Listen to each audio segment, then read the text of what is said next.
Feeling lost in the maze of CPS? Desperate to get your child back?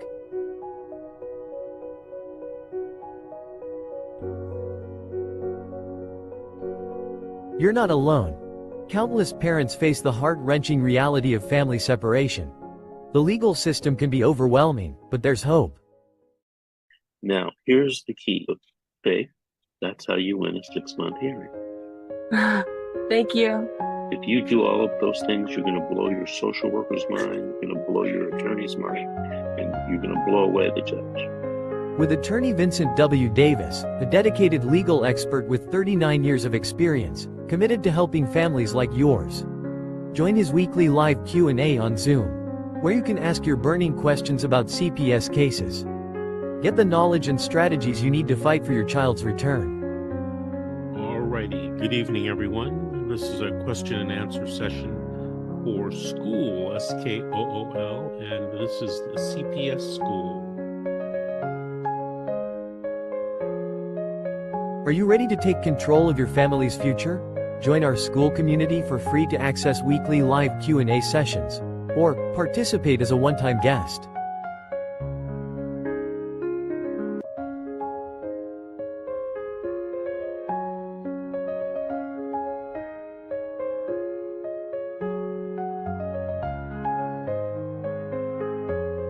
Don't let fear hold you back. Take the first step towards reuniting your family. Join us now. Good morning. It's early morning. I am doing my morning show several hours before I normally do. I have a commitment. This is important, a family commitment with my son, so I have to leave here at 9 o'clock. Now, I'm on the West Coast. I'm in Surf City, USA, 3 blocks from the beach. Now, this is a live podcast, and we're here to fight CPS with me, Bob Pace. I'm your host, and hang on to your children. Yes, fight CPS. Sounds terrible, but I'm afraid it's one of those agencies. I'm not saying they're all bad, but there's a lot of you. I've talked to over 900 people in the past 15 months, and they all have something in common. Their children were taken when they weren't in danger. They're put through the ringers because they're low income or because they're not educated enough about CPS. And it's not your fault. Raising families is hard.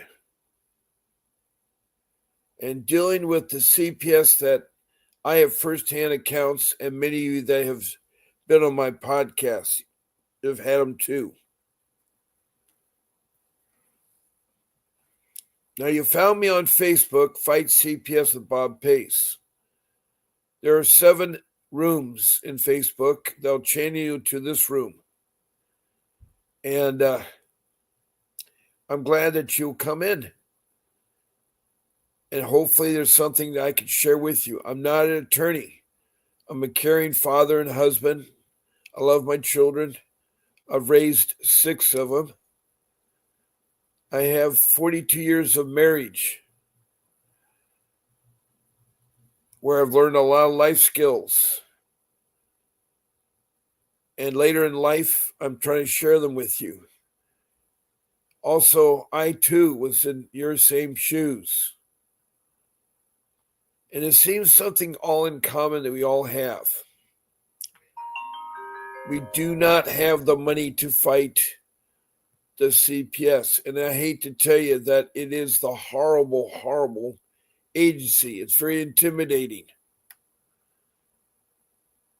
Now, CPS, which I call CPS, is the Child Protection Systems. Every county and every state has a CPS. They may have different names, which really does confuse the issue. But anyway, health and welfare is at the federal government is where it ends. I mean, that's where CPS is supposedly handled. Now, Congress mandated that a branch of social services should protect our children from neglect and abuse.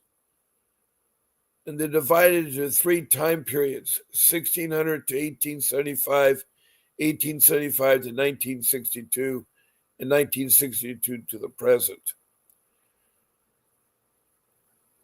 For over 200 years, children have been abused and neglected. It's true. They've been used as cheap form of labor. They've worked in terrible conditions like the sweatshops. The Native American Indians have been taken from their families for over 100 years and put into private schools where their hair was cut. Their traditions were taken away from them, could not wear their Indian clothing or practice their Indian culture.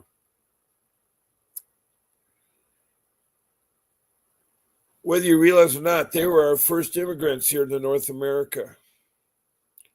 In Canada, they're called the First Nation people. In the United States, they're called the Native American Indians.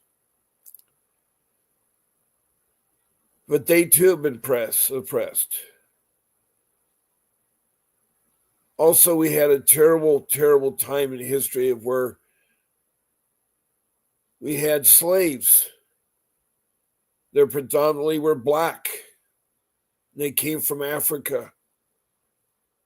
They too have been abused by CPS just because of the color of their skin. Our world is a hard place to deal in. I know right now we're going through a very tragic experience.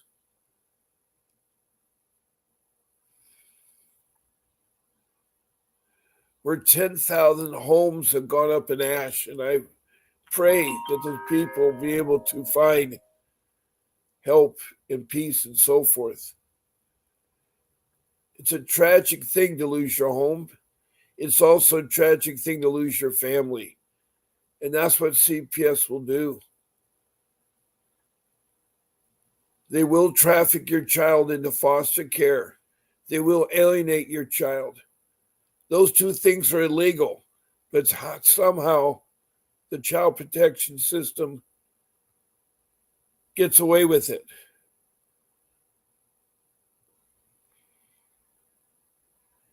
Every CPS in every county is supposed to fairly help out families.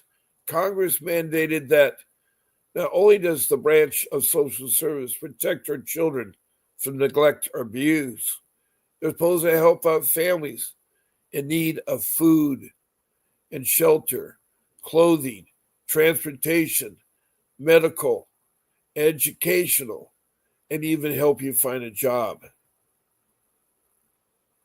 And if they have to break up the family because of extreme violence or danger to a child, they're supposed to do family reunification.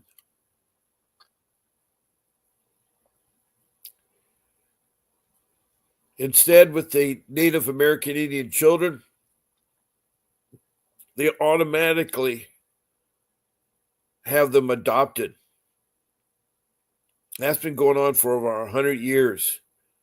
And 2, in 1978, when the Indian Child Welfare Act, ICWA, was passed, where it said that if they are recognized Indian children of federal recognized tribes, there's 548 federal recognized tribes,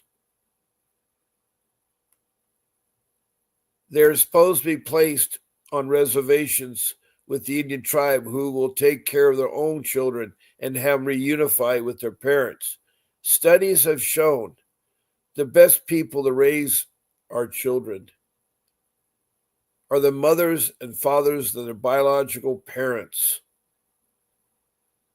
Now, I know that a lot of families right now are going through hard times, and maybe the mother or the father is not together with the child. But put that aside and step forward and take care of those children, because they love parents. They love a family. Whether Indian children or black children or children from all races, they deserve a mother and father. And the people I've talked to on this podcast, over 900 of you over the last 15 months, have really cared about your child. You really want to make a difference or do something. So I'm really happy to see you. And we have a couple people.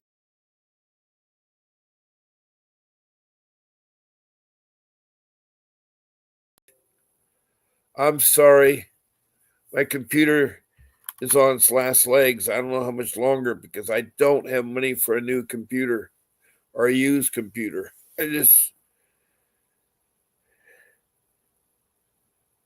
Yeah. Hi, Tessa. I see that you have a name called Red Head Guy. Okay.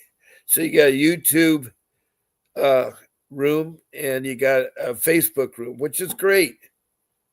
And welcome, Tessa. Tessa is becoming a long-standing person in my room. She is a mother from Shasta, California, who's been fighting to have her child returned because she had gone through seizures, and her husband knew how to treat someone when they go through seizures, and they've been wrongly accused that he was trying to hurt his wife. And they're on the way to have their court appearance come up. They have 2 more court appearances scheduled. But they've got their court-appointed attorney doing a job. He's going to subpoena the doctor that tells that she has seizures, a history of it. She's got the neighbor who alleged that he hit her, who said he didn't hit her. She's got the sheriff coming, that he did a welfare check and nothing was wrong. So she's helping to build her case and making her court-appointed attorney work for her. She's threatening him with going to the bar and not performing his job.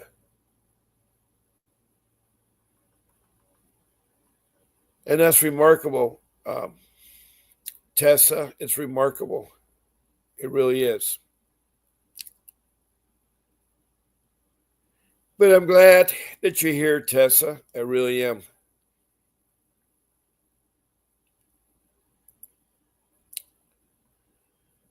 You know, families is what America is all about.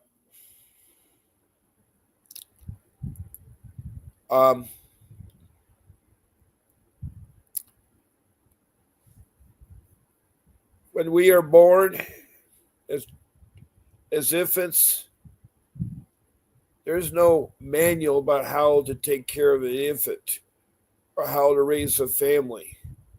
Life skills should be taught all through their life of education. It should start at preschool, pre-K, kindergarten, elementary years, middle school, and high school, and college. There should be classes offered to all those levels. Like when you're in high school, you should learn about dating and marriage and divorce and doing your taxes and whatnot. In middle school, you should learn about bullying and sex education. Same thing in elementary school is bullying. There's a lot of life skills: sewing, cooking, how to be courteous to one another, how to dance. Now, I know there's a lot of those programs like Cotillion for helping young children learning how to dance and properly ask each other stuff, but not all people can afford Cotillion. I think all the public schools, whether you're at preschool or in college, should have a life skill every semester, every quarter of the year. It should be mandatory. It used to be, I remember one time in high school that boys and girls would carry a pillow in their front to feel what it's like to be pregnant, how awkward it is to sit at a table and so forth.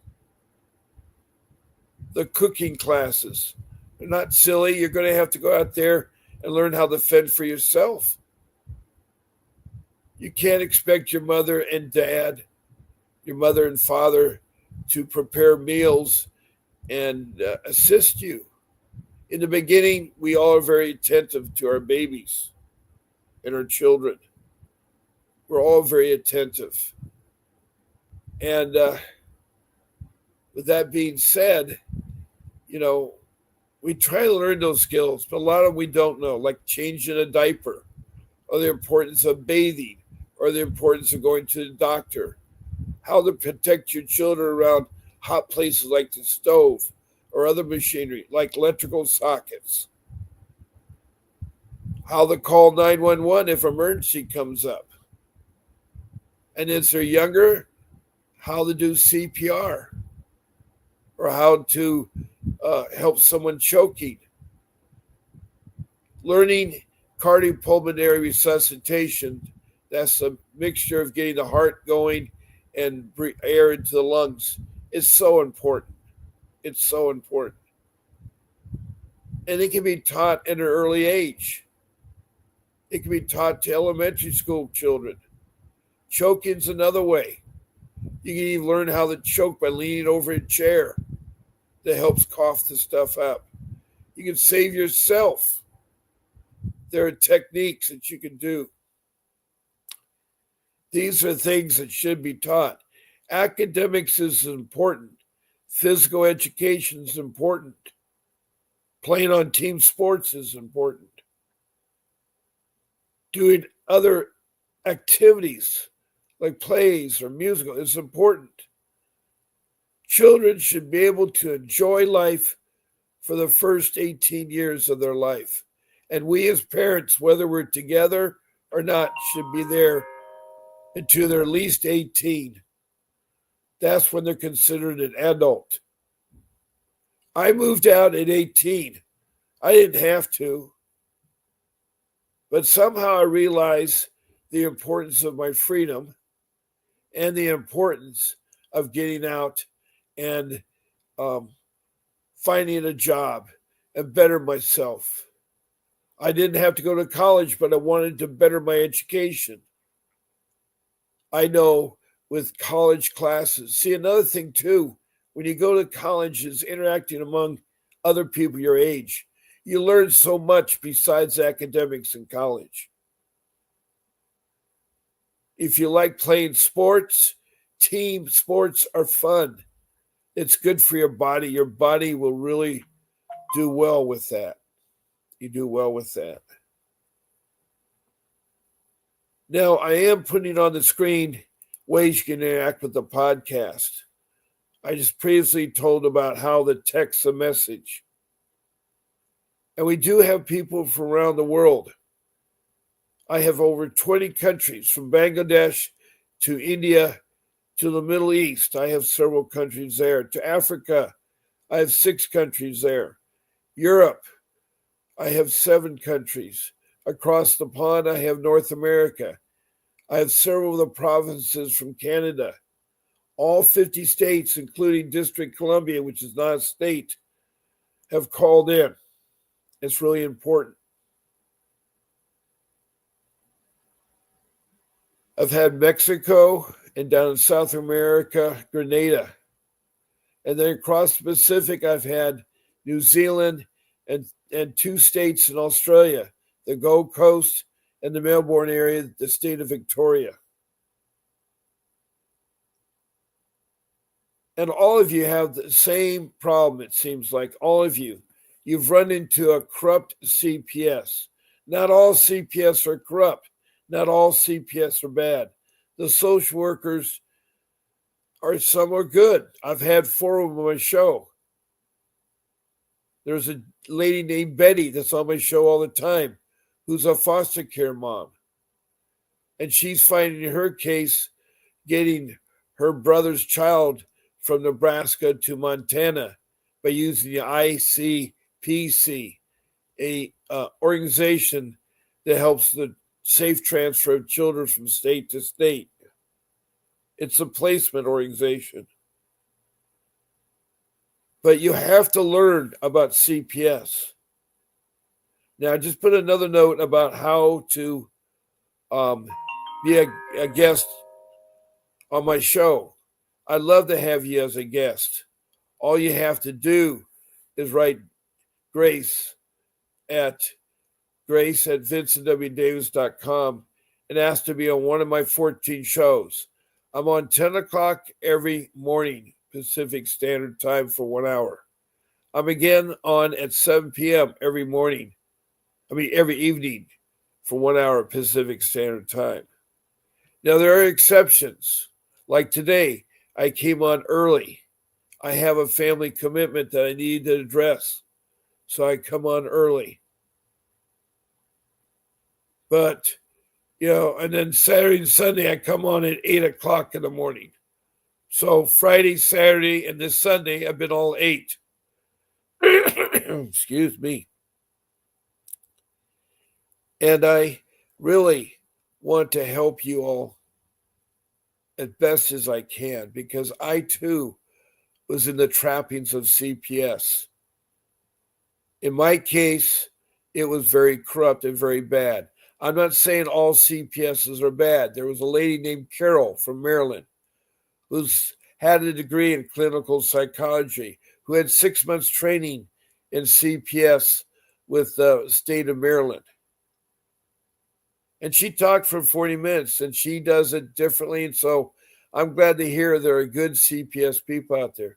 But they're far and few, it seems like. As I say, I've only talked to 4 social workers. One's a foster care mom, one's a social worker, a caseworker, and the other 2, one was a third-party worker for the agency, and the other one was another foster care. And they 4 were really nice. I mean, on the show, Betty's on my show all the time. Now, I put my phone number up so that you can call into my show. It's 626-698-0990. And the other phone number you see, the 888-888-6582, is my office of Vincent W. Davis and Associates. Now, you can call in and you can retain Mr. Davis. He's a person that spoke at the beginning of my podcast. And he has 39 years of experience of fighting CPS and getting your children. He once was a foster care kid himself. So he knows firsthand. He knows firsthand. Tessa now says, let's put her message up on the screen so you all can see it. Can I call in tonight? What time will you be on? I'll be on at 7 o'clock tonight, and yes, you can. If you guys want to guarantee on my show, if you want to be live on my show, you can always be a guest on my podcast. But Tessa, call in about 7:10 because I spent about 10 minutes talking about CPS a little bit. So you can call in, okay? I'd love to hear from you, Tessa. I'd love to hear from you.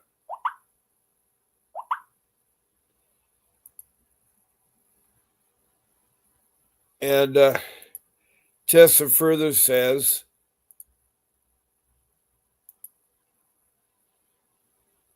okay, great. I'm glad to see you. I would like to hear more update on your case and how you do it, because it is hard.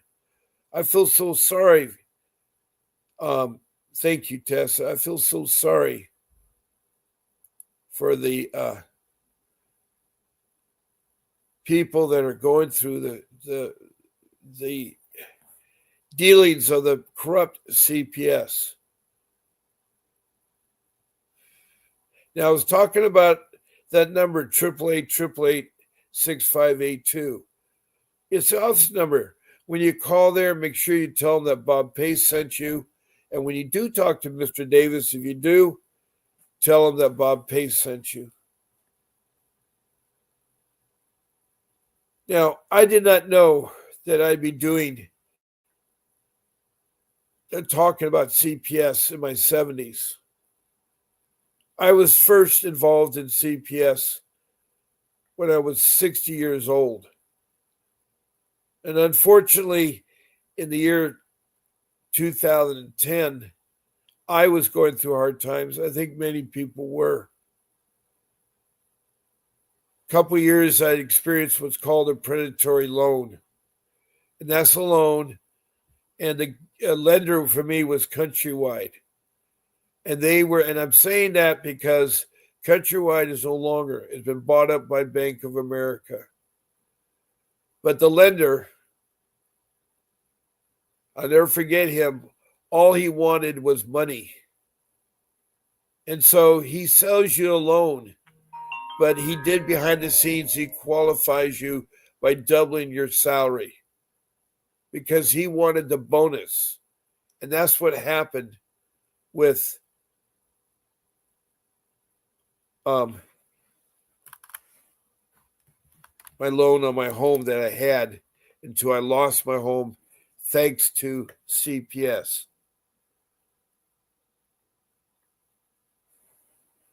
Yeah, I lost my home. I did lose a lot of things with CPS. I lost my family. I have brought my family back together, but I'm still missing some of my family members. The heartaches of dealing with CPS are still there. My children are still suffering from it. It was unfounded in my case. They weren't in danger when CPS took my children from school. Being in school does not constitute danger. But I've gone through where a social worker has committed perjury. She lied and she was caught in court and she retaliated and she convinced our 12-year-old daughter to divorce her parents, her brothers, her sisters, her grandparents, her uncles and aunts and cousins. At age 12 in California, you can do that for no other reason. I think that should not be the case. I think you should be able to have certain conditions where it does happen, but to lose the law.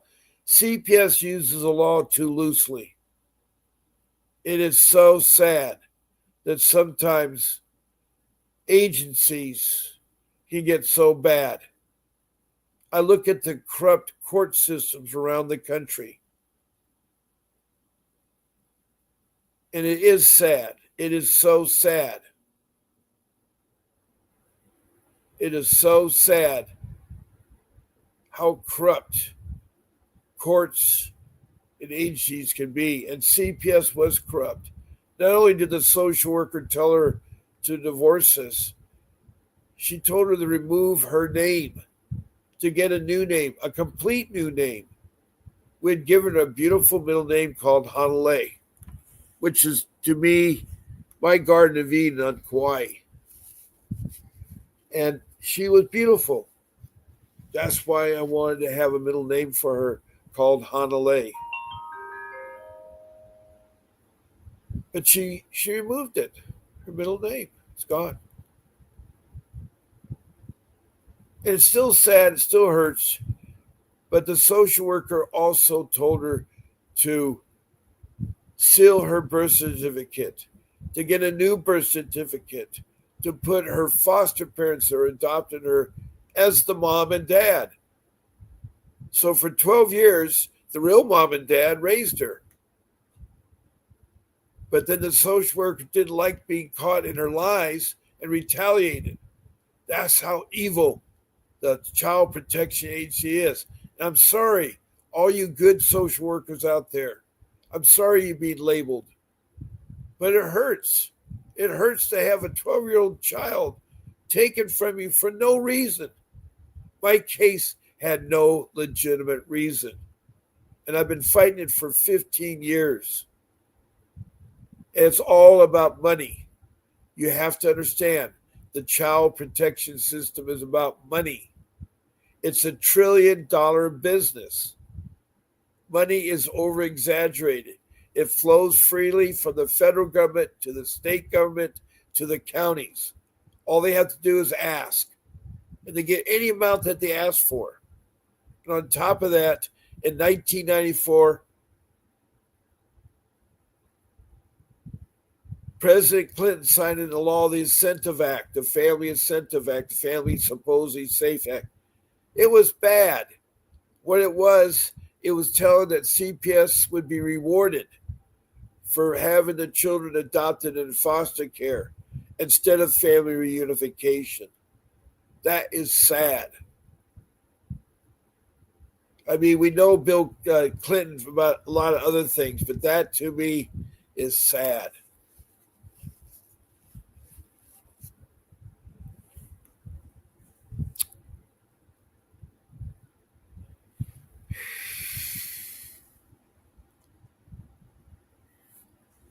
Welcome, Adam Biddle.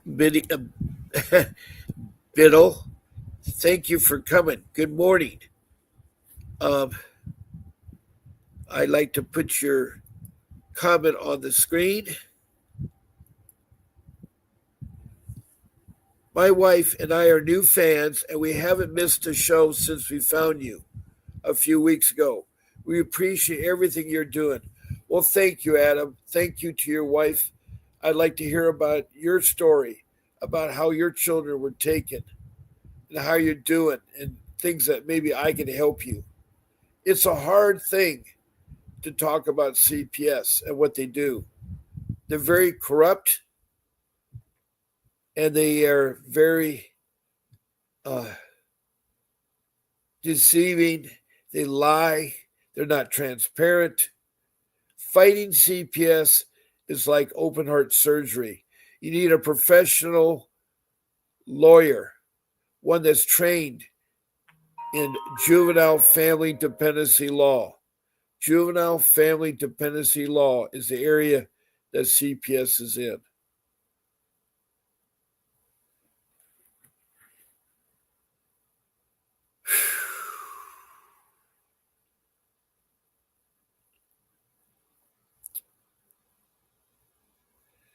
Welcome to the family, Adam. You and your wife are more than welcome there.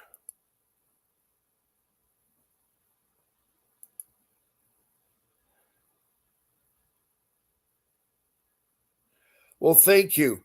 I don't know what it is. I think I have a virus. I've told the computer people, I paid them $50 to check for a virus to check.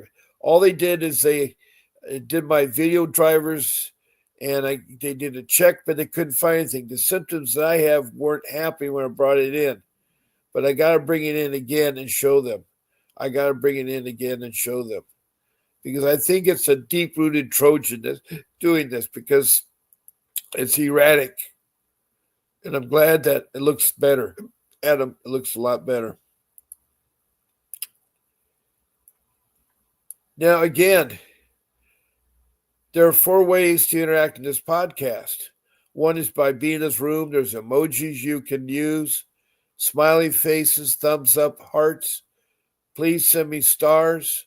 Also down below, if you want to follow me, please check. And if you want to be notified when being on, check that also. But besides listening and taking notes and so forth, you can also interact. And one way is to text a message. And I'll put that back up again. Text a message. What that means is that you just state your first name, the city or county your case was in, the state, and if you're from one of the 20 countries, your country. If you have provinces, list those. And further, finish off with what's about your case. try to be complete as you can. A third way is to be a guest on my podcast. All you have to do is write my show producer, Grace at vincentwdavis.com, and you tell her you want to be on Bob's morning show or afternoon show, his Sunday show, his Saturday. I'm on 14 times a week. I've been doing this continuously for 15 months. I started in October of 2023. I've not missed a show yet.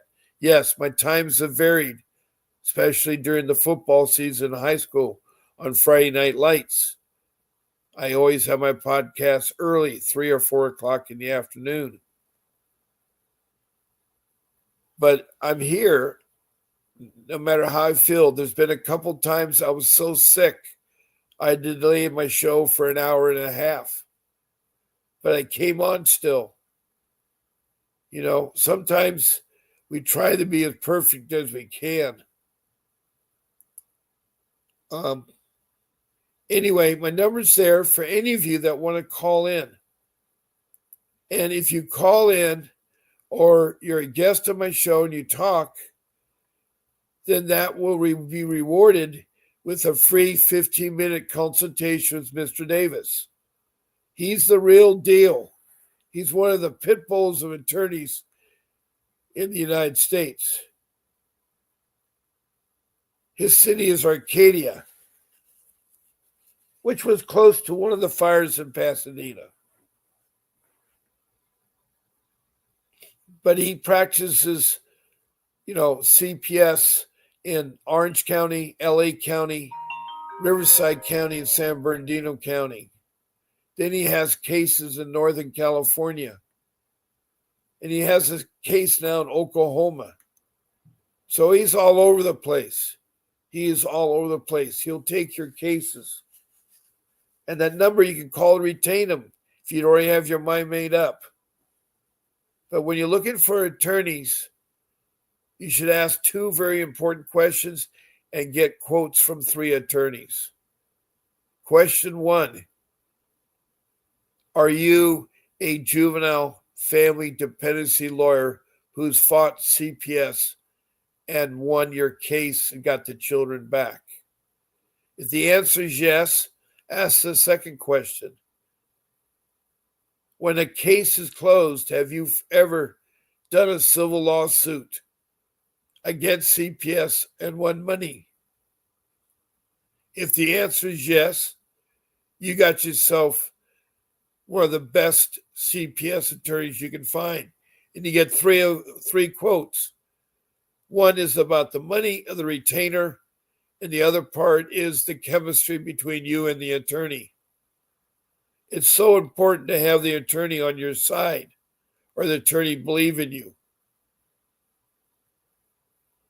And that's how you can determine and get an attorney. And Mr. Davis can be one of your 3 attorneys. You can talk to him and find out how much the retainer is. Further, if you do call in or you guest my show, you get a free 15-minute private Zoom consultation with Mr. Davis. You just let me know after you talk, and I'll tell you how to get on. And if 15 minutes is not enough time and you want 30 minutes, I have a special arrangement for a special fee of $60 for $30. For 30 minutes. $60 for 30 minutes. All you have to do is go to that website that's running across the bottom of my screen. All you have to do is go to that website, follow the directions, and you'll get 30 minutes with Mr. Davis. He also has podcasts. You join his school. He has a Saturday podcast at 10:30 on Saturday. It's free to join the school. The podcast is free. He has another podcast during the weeks called Office Hours. He does try to give so much back to the people out there. He's a hardworking attorney.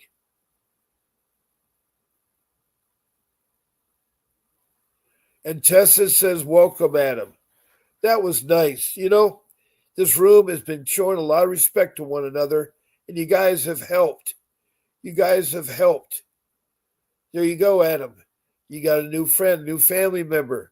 I call this room my family, and I regard you guys because you guys are searching for someone that cares, that someone will help you fight CPS.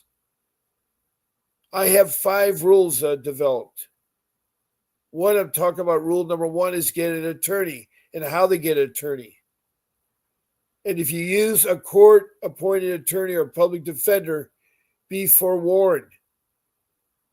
They're not trained in family juvenile dependency law.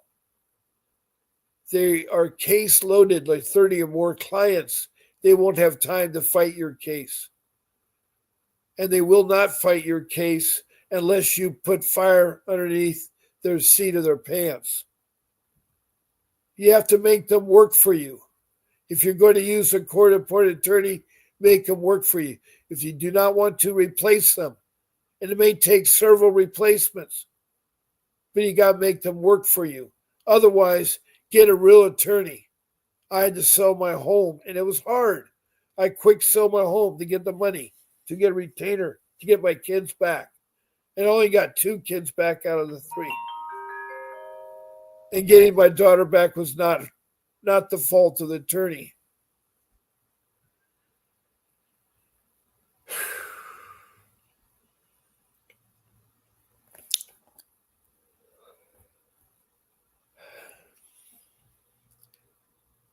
Now, I know it's early morning, and a lot of you are getting ready or going off to work. And I'm glad you got a job, because I'm trying to get my career job back because I'm in a hellhole of a place right now in my life. My family's mad at me. I don't have the funds to do what I used to be able to do. You know, we barely make ends meet. Right now, I have to postpone the payment of our phone bills. I work for Bangladesh wages, and it takes 2 to 3 weeks to get paid. And what little I get paid gets eaten up because I have so many bills. And it's your typical bills. It isn't going out dating or socializing or going to, yes, I go to high school football games. That's my social extent. But they let me in free at the game. I've been following one high school for 10 years. It's my form of entertainment once a week. I have 3 to 4 hours of enjoyment with a group of guys that work hard all week, month after month, and produce one of the best high school football teams in the country. I've watched them as freshmen and, sophomores and juniors and seniors. I watch them grow up before my eyes. And then I see them off to college and watch them perform at college. And now I'm watching them in the pro ranks. In the pro ranks, I watch them. It's so much enjoyable to see a young kid. And my son played on that team. He won 2 national championships. I'm proud of my son. He's 19 and he's putting him way through college. He got the funding for college by getting 3.8 in high school. He got football scholarships. He's got academic scholarships. And right now he's paying his way to go through college. It isn't the best college around, but it's a college that I went to. Unfortunately, the football program died. So he can't play football. But he looked at 4 years of played football as a life experience. What they did at that school of football was a miracle. It's one of the best programs in the country. It doesn't matter who the coach is or the players. Somehow, every year, they put together a winning season. Now, Adam says something else here. Let me, no, I guess Tessa was the last one. All right. I want to make sure I'm not missing any of you. Now, also, if I don't hear comments from you or you want to talk about something or a question, I will talk about other things in life. I'll talk about life skills. I'll talk about my family, my case with CPS. I want to help you, but I need input from you guys. So, Tessa and Adam, if you want to talk about something, please let me know. Now, Adam, I have no idea where you're from. If you could tell me where you're from, it'd be really, really great. If you told me once before, I forgot. I know Tessa's from Northern California.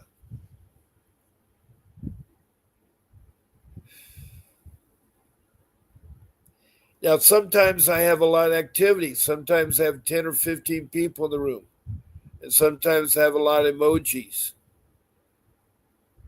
But there are times that, it's the time of the morning. A lot of people are not settled in. Some of you watch me at work, which I think is great.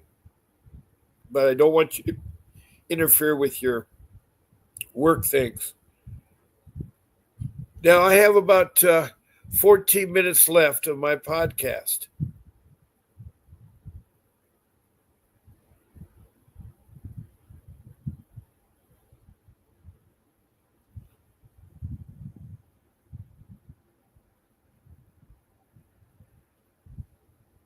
And I'm open up to anything you want to talk about. Now, I was talking about my 5 rules, and I'll finish off with those, unless someone else has something else to talk about. So get that attorney. I don't know how to impress you upon the fact. If you know the story of Alice in Wonderland, that's what CPS is all about. You went into your garden, you fell in the rabbit hole, and you encountered the Chester cat. The Chester cat sent you room to room to room and confused you. Well, that's how CPS is. They will confuse you. Because why? They want to keep your children in foster care as long as they can. They want to traffic. They want to alienate your children. I know firsthand because my children were alienated. Especially our daughter was brainwashed to think our parents were bad.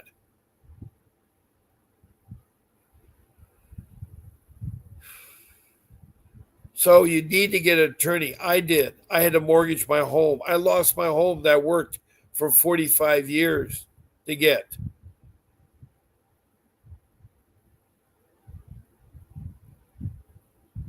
But anyway, I think through your experience, you can learn a lot. Just like the people that lost their homes in the fires. It looks dismal right now. But they can rebuild. The town of Lahana in Maui is rebuilding. People do rebuild their lives with the help of neighbors and good people like you all. Now, rule number 2 is organize your documents. I need to drink some water. Wow.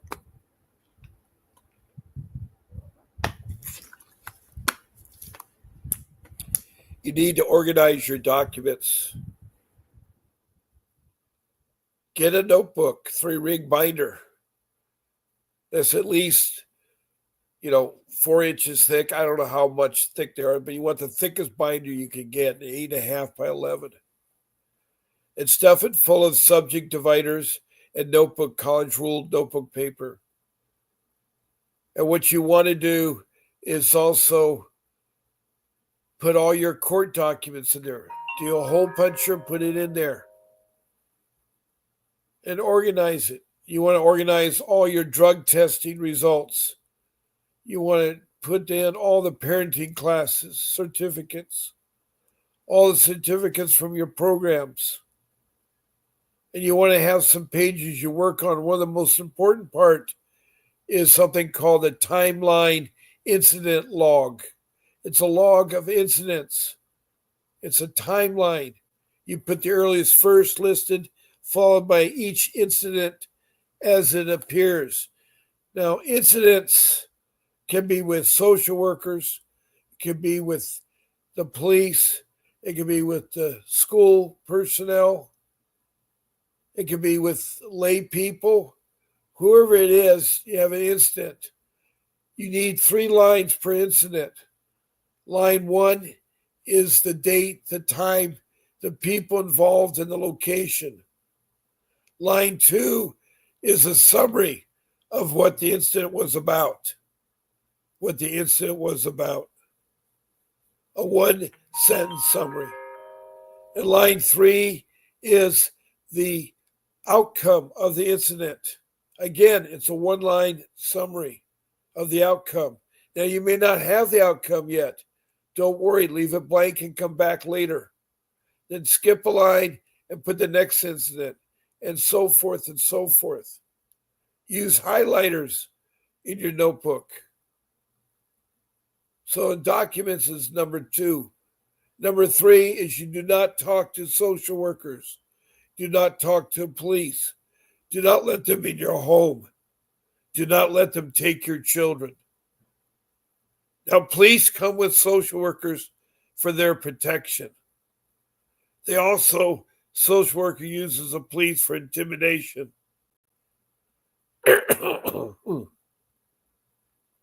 If the social worker is with the police are usually dressed in their battle gear.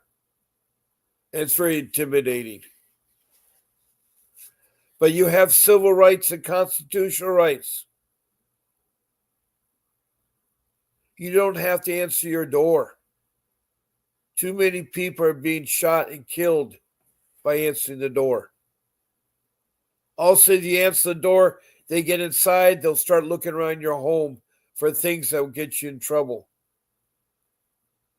It's your privacy. It's your castle.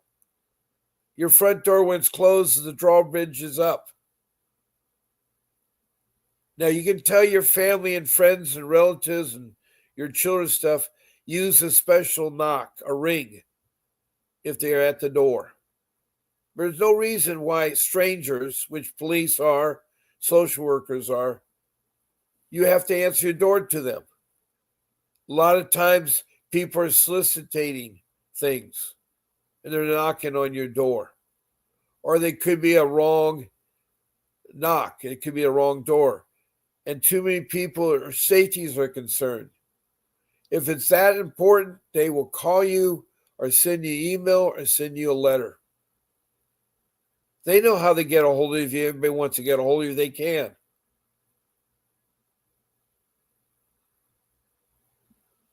Now, if there's domestic violence going on and children are being injured or hurt and stuff, they will break into the home. That is one exception. Another exception, if you give them permission to get in the home, they got in the home. Why would you give permission to a stranger? I mean, my home is my privacy. I would not get anybody in my home unless they were family. I mean, they're strangers. Furthermore, the only other way they can get in besides permission or domestic violence is they have a warrant. But the problem with warrants lately is that they are wrong. They're not put together very well. CPS will use old warrants and lie and change the dates and stuff like that. The first thing you need to do is look at the date that the warrant was signed. If the warrant is signed by a regular working date, not a holiday working date or a weekend date, because courts are not in session during the weekend or on holidays, during the weekdays. So that date is very important. Besides the date, you want to look and see if there's a wet signature from the judge and that there's a hand stamp where the signature is raised on the paper to make it further impossible to forge. Then the information on the paper's got to be correct. There should be your name and your wife's name, whoever is involved with the allegations. The allegations should be listed.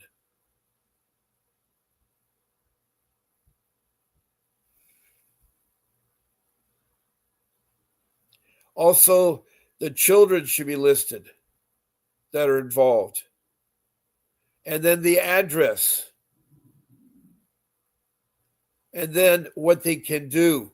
They can talk to you, enter your home, take your children, search your home. Those instructions got to be on there. And it has to be on the date that's assigned. So, for instance, if it says they can do that on the 20th and it's the 8th, then you can't let them in. But if you don't answer the door, you don't have to worry about that. Now, if you're around the area and they happen to be in the area, be courteous to them, but tell them that you need to talk to your attorney, have your attorney present before you talk to them any further. It's one of your constitutional rights that in a criminal matter, you have representation. So you're entitled to have your attorney there. It's really, really important.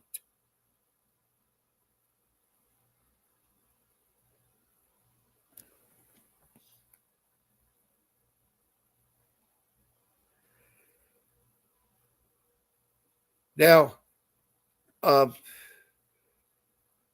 besides, you don't want to talk to them too much. Everything you say will be used against you. Also, you got to be careful of medical trafficking. That's where they'll pick up your child when you take them into the emergency room or urgent care, emergency room at a hospital, urgent care, because there are social workers there. Social workers are now manning the hospitals. And it's very important that you're careful with your children. They may mishear something or make assumptions and ask for your child. Do not give them your child. They have to have a warrant. And if you're a mother that's expecting and having a baby delivered, don't let them in your room. Ask the hospital staff to escort them out. Again, they have to have a warrant. But so many medical trafficking has been happening lately, where suddenly parents have lost their children at the hospital or urgent care, or the mother that had a child is taken away, didn't get a chance to nurse. So that's my rule number 3. It's a really hard rule there, but it's no to social workers or the police. Rule 4 is real easy. Rule 4 is going on the internet, but it's important how you phrase your words on your search. You want to spend 60 hours researching your CPS case. That's a long time. That's 8 hours a day for a week. It's very important you word your words like this. You put the city, followed by the state, and use the letters CPS. And you'd be surprised how much comes up for that area. And you want to further refine your search, put in like the handbook of CPS, or a 388 motion, how to file it, or a 160 hearing, or the ICWA Act of 1978, or the Child Incentive Act of 19. You put all that after the word CPS, and you'll find great results. Now, if the city is a small city, you may have to put a bigger city after it. For instance, Athens, Georgia. Athens is a small college town. So you may have to put Athens, Atlanta, Georgia. So that's rule number 4. Number 5, the last rule, is you take all your court documents, all your important documents, like your driver's license, your children's birth certificate, the shot cards for your children, their school grade reports, their any kind of medical reports, and your marriage license, your birth certificates of your children, your social security. You make copies of the information, put it in a folder, put it in an envelope, and have it with your notebook, because you'll be asked information. Like the father, is the father name listed on the birth certificate of the children? Is your marriage certificate valid, and so forth?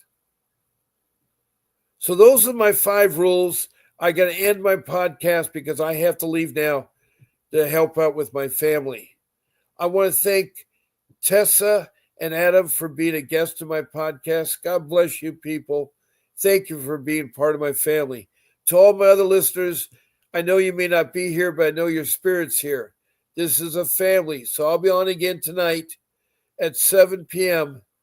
Pacific Standard Time. That's the West Coast of California.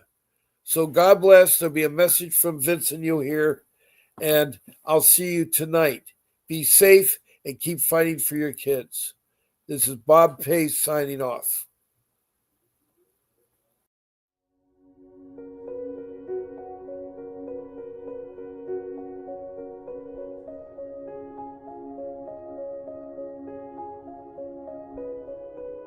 Feeling lost in the maze of CPS? Desperate to get your child back?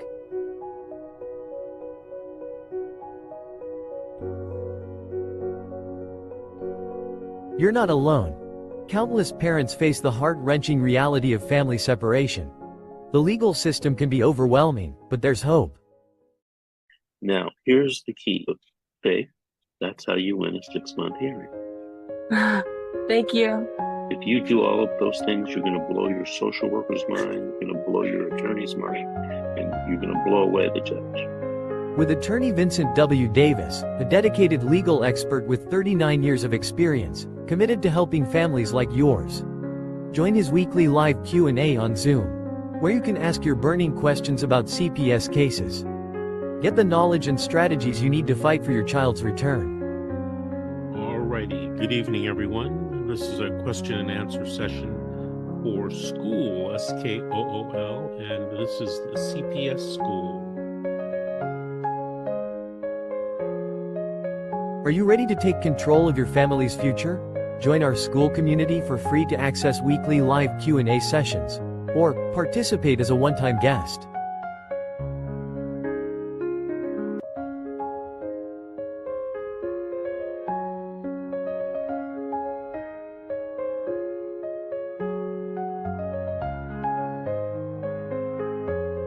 Don't let fear hold you back. Take the first step towards reuniting your family. Join us now.